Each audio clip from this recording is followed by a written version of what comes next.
na alam ko na ayaw mo na kong makita, wala naman akong magagawa. Magtitiis ako't maghihintay sa'yo.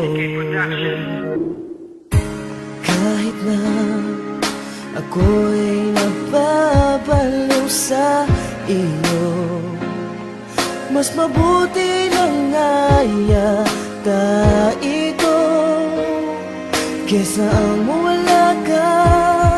Kaya di ko kaya ang lumayo sa'yo. Ang mga tawag kong di mo sinasagot, di mo na gusto ang pag-ibig ko. Ano man ang gawin, binabaliwala mo.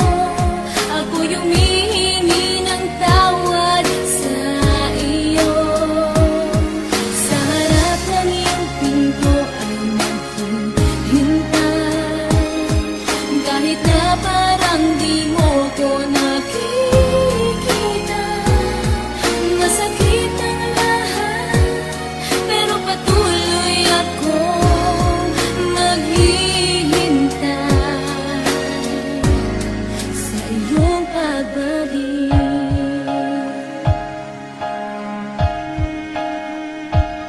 Nakaupo't naghihintay, nag-aabang ng iyong tawag. Pagkat nadarama ng puso'y di na mapanatag. Habang nakatingin sa ating dalawang singsing, nagkukulong at tulala na nanaginip ng gising. Hanggang sa tumunog ang aking telepono, boses mo ang narinig at ikinagulat ko. Kinausap mo ako na may ngiti sa iyong labi. Muling nabuo ang dating puso kong nahati. Agad mong sinabihan at di nagatubili na magkita tayong dalawa, wag kang mahuhuli. At madaling ibinigay ang luna ng iyong tirahan. Agarang umalis ng bahay kahit mahirapan ng paa sa kakalakad at sa kakatakbo. Pagod ay titiisin para lang makita ko ang babaeng kay tagal ko nang ang hinihintay. Huwag kang aalis dyan, malapit na ako sa iyong bahay. Ang mga tawag kong di mo sinasagot, di mo na gusto ang pag-ibig ko. Ano man ang gawin, binabaliwala mo. Ako yung hihingi ng tawad sa iyo. Sa harap ng iyong pinto ay maghihintay,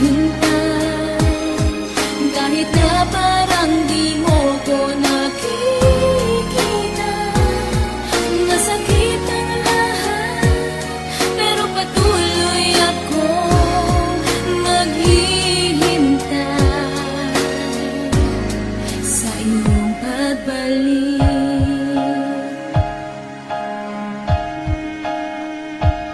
Ngayon ako'y nandito na sa tapat ng iyong pinto. Isang krimen ng bumungad at ako'y napahinto. Nagwala at sumigaw, hinarangan ng pulis. Binitbit palabas at ako'y pinaalis. Galit ay di matiis, dinayan ng telepono. Nagbabaka sakali na meron pang sumagot nito. Ngunit wala na, pagkat ang lagay mo ay critical. Biglang pinasok ang iyong bahay ng isang kriminal. Ang akala mo'y ako, mga mata ay tinitigan. Di nagdalawa ang isip, ang buhay mo'y kinitila. Di mapigil ang luha nitong aking mga mata. Nanggigigil sa nangyari, nais kong makita ka. Paulit-ulit na denial ang iyong numero. Galit na galit habang hawak ang telepono. Ngunit di mo na sinasagot ang aking mga tawag. Di ko man lang nasabi sa iyo na patawad. Ang mga tawag